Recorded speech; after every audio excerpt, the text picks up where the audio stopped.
United. My name is Karen Knapp, President, CEO, United Way of St. Lucie County. Each month we give you a bit of an insight into the areas in which United Way focuses its resources. Many of these areas are programs that are working in our community to help people of all ages. And right now we're going to be talking to Children's Home Society. Yes, good morning. And Children's Home Society and all the wonderful programs that you all run and the impact you make on the community and how, just the great job. Let's just share with the community about your mission and purpose. Our mission at Children's Home Society is to break the cycles of generational abuse and neglect. Our mission statement is embracing children and inspiring lives. We're able to do that here on the Treasure Coast through 8 different programs that serve all children of the Treasure Coast, including Okeechobee County. Last year alone, Children's Home Society, last fiscal year, which ended in June of 2015, we'd served almost 12,000 children on the Treasure Coast. So we're really excited about that, and we're excited about our opportunities to continue serving the children along the Treasure Coast. So prevention is key. Prevention is key, absolutely. And it is, in many nonprofits in our community, and that is a focus of United Way. If we can prevent things from happening to children and to adults, to families that are negative, we want to do that as much as we can possibly do. And I know Children's Home Society does a terrific job. You run many programs. Let's talk about some of the programs that you run. Some of the programs that we run that are prevention programs in St. Lucie County, we have a program that's called Teen Life Choices. That is in all of the high schools in St. Lucie County. And that program is really designed to prevent teenagers from engaging in high-risk behavior. There's a teen pregnancy prevention component and postponing sexual involvement. We've been having that program in St. Lucie County schools for well over 10 years, and it's been very successful. We are invited back to schools every year. We're excited about that. We work alongside the St. Lucie Public School System with our truancy prevention programs. We have an elementary truancy prevention program that if there's a young person, 5th grade or below, and he or she are having some challenges with making it to school on time, the school will reach out to our elementary truancy program and ask that one of our case managers make contact with the family. And our goal is to help the family overcome whatever the obstacles or barriers are for the young person getting to school. We know that a healthy educational outcome is key to their success as a healthy adult. That program also extends into middle school and high school through our SINS program. And both programs are really designed to wrap the family with services to help them overcome whatever the challenge is. And sometimes there's some sort of a trauma that's occurred in the family. And if we can get the right interventions to the child and the family early, we see the school attendance improve and the success rate of graduation also improve. So we're just excited about both of those programs. Sounds like you have a very good partnership with the school district, and I'm sure they appreciate what you do.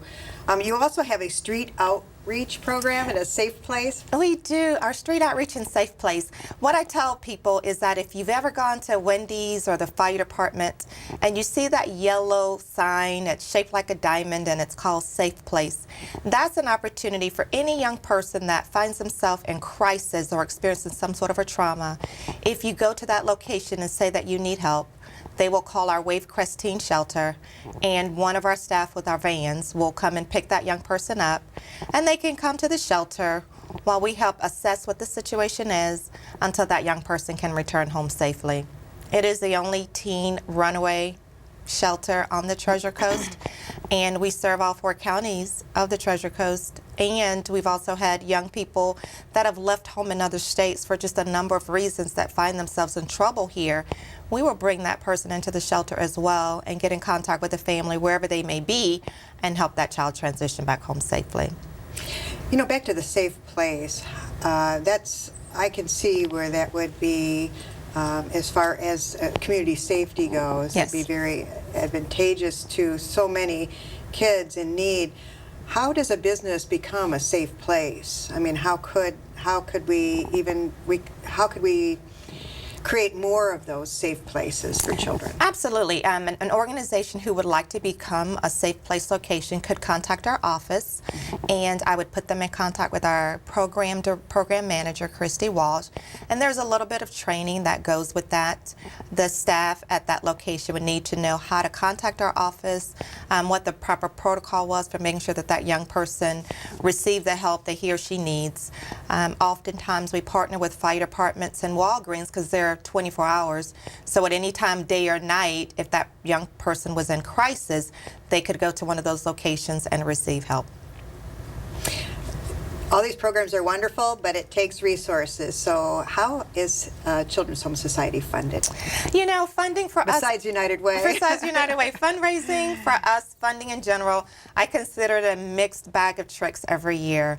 We have grant funding from various vendors, programs. We receive some funding from the state for our dependency case management program. We have 2 big fundraising events that we put on every year for fundraising. So whenever there's an opportunity for us to apply for a grant, such as United Way, Children's Services Council of St. Lucie County, for example, we're often spending a lot of our time doing that.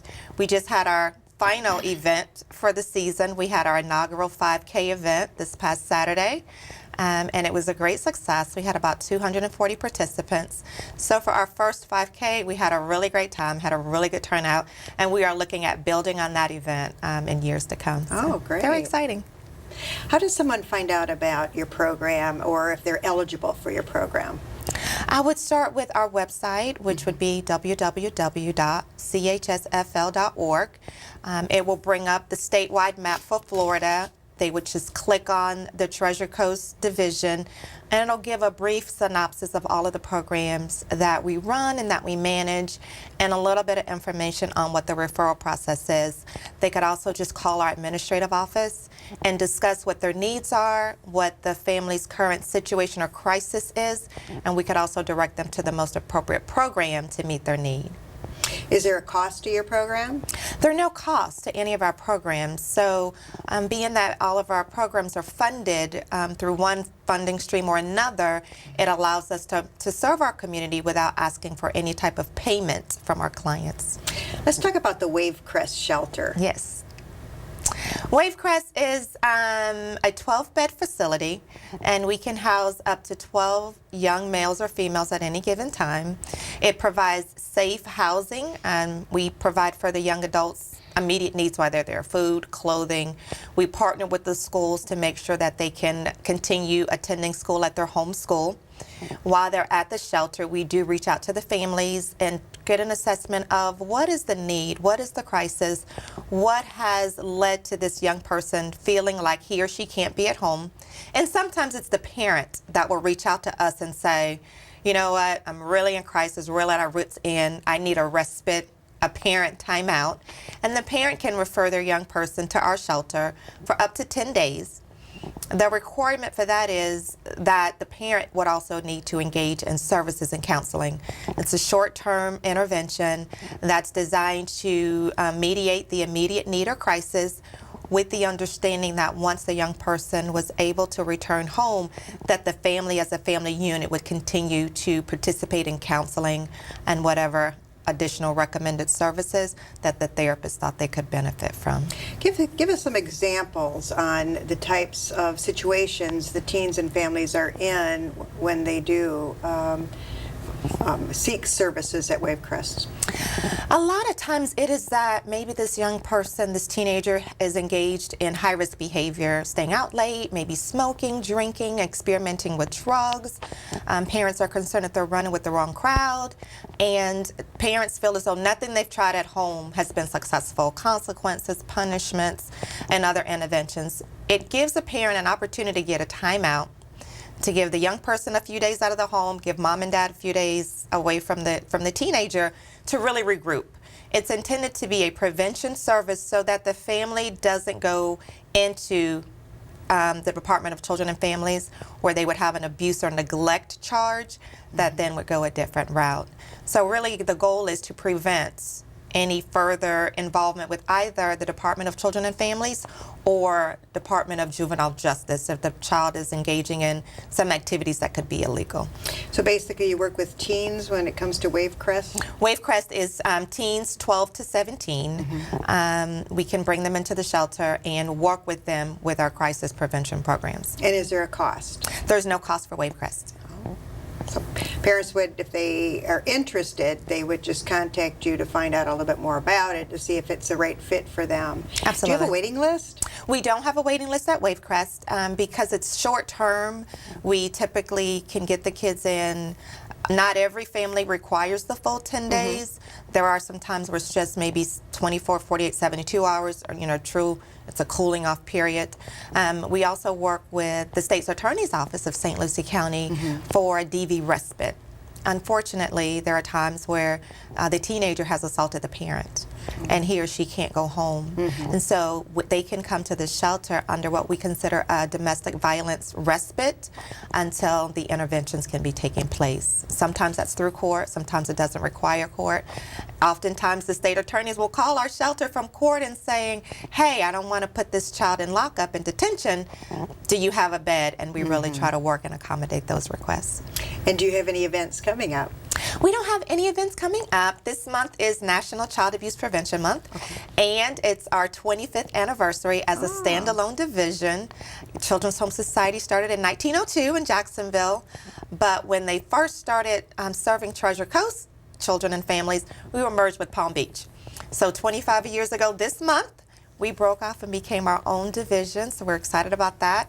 So you'll probably be hearing a lot of publicity around our 25th year anniversary and educating the community on Child Abuse Prevention Month. And what month is National Adoption Month? National That's a Adoption great Month is November. Okay. It's the month where agencies around the nation really support and highlight the privilege of adoption. And adoption is the program that our agency started on in 1902. It is a program that still remains near and dear to our heart. I will tell you that since July of 2015, we have had over 120 children on the Treasure Coast find their forever families. So our goal was 125, so we will more than surpass our goal this year. So we are really, really excited about that. So What's your goal for next year? we will find out in August. The Okay. Department of Children and Families will tell us this is where we would like for you to meet your adoption numbers. So we'll find out in August. We don't set that number, it's given to us, but it's really exciting, to have a child who has had a very traumatic experience where they're not able to remain home with their parent, but to give them a successful outcome through adoption. It's a gift for the child and it's a gift for the parent. Do many of the adoptions start with a foster parent type relationship? A lot of them do. Right now, all of our adoptions are through the dependency system. And so all of the children that we are working on adoption, that are awaiting adoption, have come through the child abuse and prevention programs. So some are foster parents that are able to adopt. Sometimes it's a relative, maybe an aunt, an uncle, or grandmother that's been the caregiver and have said, I really want to adopt the child and make it official legally that they're a part of our family. That's wonderful. It's great. Great situation. We have 1 minute left. Is there anything that you want to bring up before we close? I would just say that look us up on the website, which is www.chsfl.org. You're always excited to hear from the community. We certainly need volunteers and mentors. We have a program in Vero for young adults 18 to 23 who've aged out of foster care or that find themselves homeless here on the Treasure Coast. And we know that their ability to be successful moving forward really is it improves greatly when they have an adult in their life that's not a paid Children's Home Society staff member. So if anybody feels the need to, or the urging to really just want to give back, it doesn't cost you anything, these young adults could really use that positive role model and influence. Well, I want to thank you for joining us. Thank you for having me. It's It's really been been a great. very short time, and you've packed a lot into it. And I hope you get calls because of it. Thank you so much, And we'll Karen. be back in just a moment. I'm lucky. Let me help you with that. I get to do something I love. It has nothing to do with touchdowns or titles. Everybody bring it in. I get to play a part in the life of someone just starting out. How many of you think homework is just as important as teamwork? I help keep kids in school. Good. And that's the name of the game. My name is LaDainian Thomason. I don't just wear the shirt, I live it. Give, advocate, volunteer. Live United. Hi, welcome back. Our guests right now are from Save Our Children. And we have two wonderful people here who are going to talk to you about their mission and purpose. Welcome, both of you. Thank you. Thank you. Save Our Children, we were talking earlier about it being a grassroots agency that individuals who started it saw a need in the community, and it's really blossomed and taken care of so many children.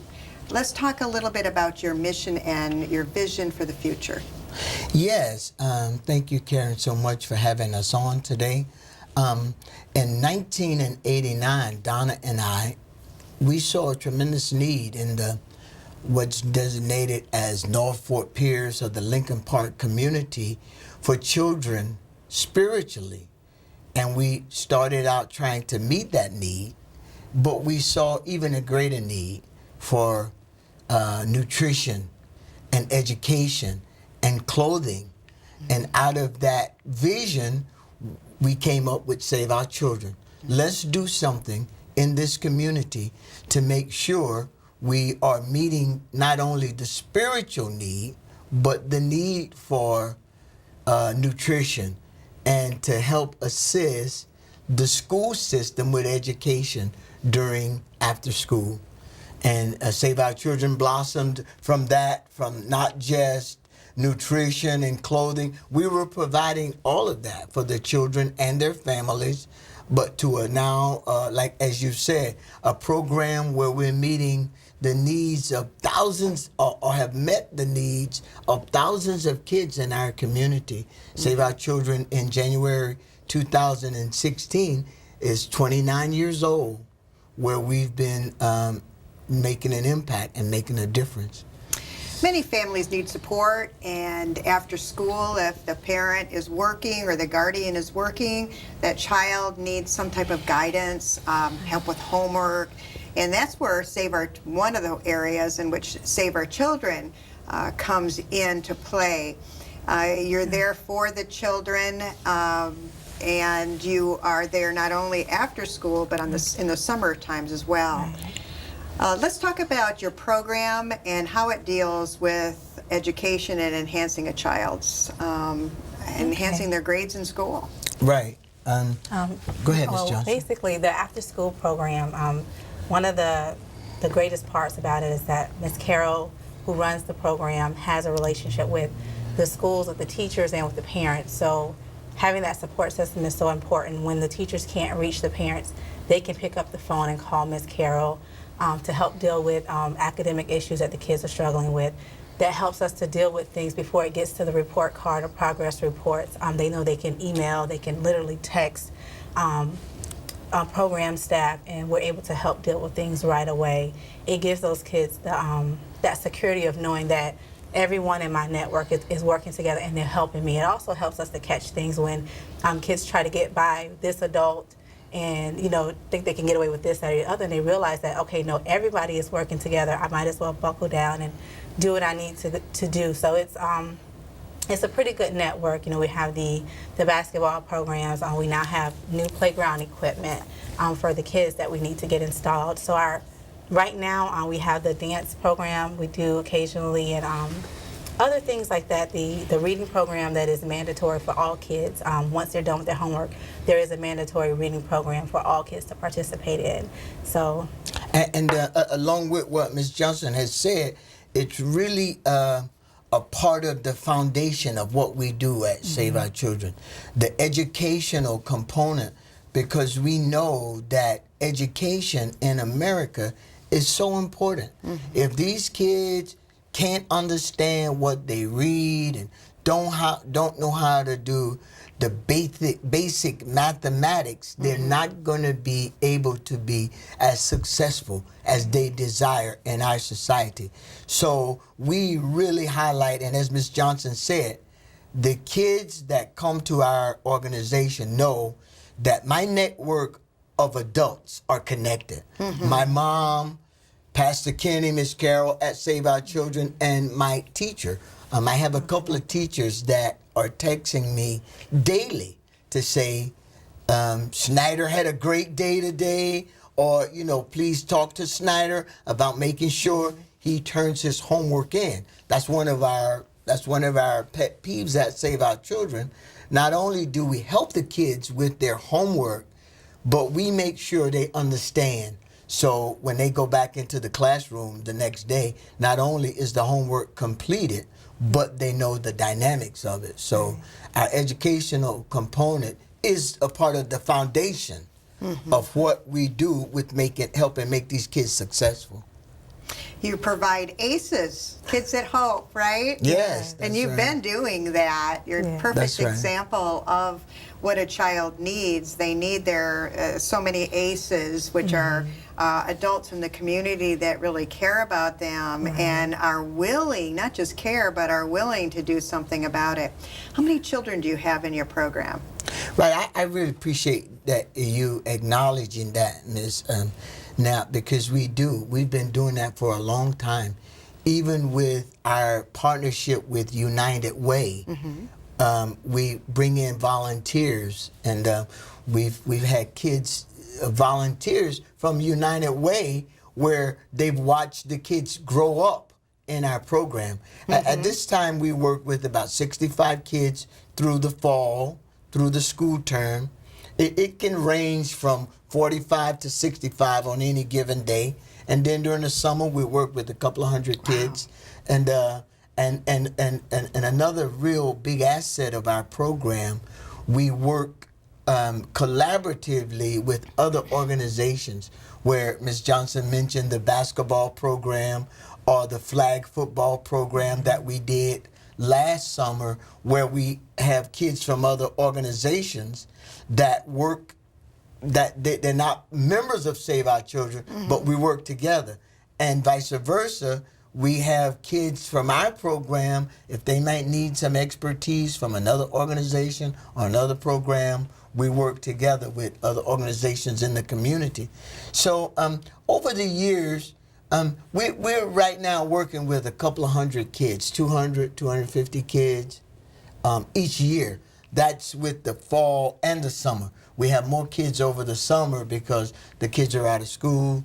You know, our dynamics with our staff is different through the fall with the tutorial program. And you're a product of the Save Our Children program? I am. Is that correct? Yes.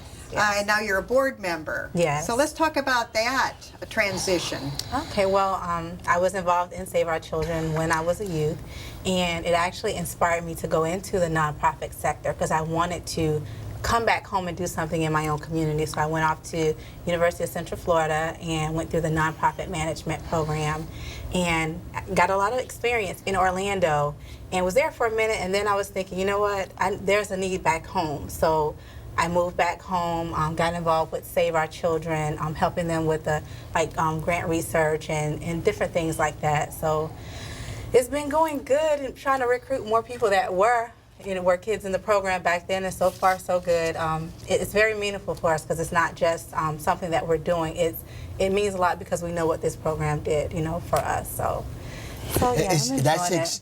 That's really exciting to me too. I've been around for a while working with kids in our community and working with partnership with you when you were working in the school system and with others. And to have young adults like Ms. Johnson come back and say, I remember when she first got back and she had her daughter, and when her daughter became of age, she brought her to Save Our Children and said, Pastor Kenny, I want you to work with my daughter. Just like you've worked with me. So not only are we helping young people transition into adulthood, but when they come back, we're a generational program. We have, not Ms. Johnson, many others who's have grown up at Save Our Children that we work with their children now. So that really means a lot to me to say, you know, what you're doing is working. And that when these adults do go off to school and come back home and start making families themselves, the input that Save Our Children has is relevant even now. Terry, tell me about the experience of growing up at Save Our Children. Tell me what it really meant to you. Well, lifelong friends. I remember us having to get our homework done so we can go play pool or go get on the computers. So that was like our incentive to like get it done.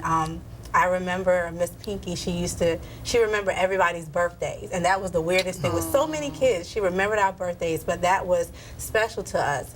They trained us how to do taxes, so we were literally like volunteering to do taxes in the community. Something different, you know, for kids to be doing. To reach beyond, right? Right. So just different things like that. There's just so many memories, you know, that make Save Our Children so special, you know, to me. And to see my daughter now here, you know, in the program, and I remember taking her to McDonald's, and she was like, "No, I want a sandwich from Save Our Children." It's like, "Oh, McDonald's?" But you know, she loves being there. I was like, "Wow, I've never heard that before." But okay, yeah, so it's special. Is there a cost to the program? There is a cost for the program, but not for our clients. We actually, there is a registration fee, a one-time registration fee for the fall program, which is $100, which really is, that's an excellent question. Because in the community that we work in, and many of the clients the majority of the clients that we serve are governmentally assisted, in the governmentally assisted program in the school system. So we use that registration fee as an incentive and a buy-in for families and parents. And we're never really slack for children. Our program is a first come, first served basis.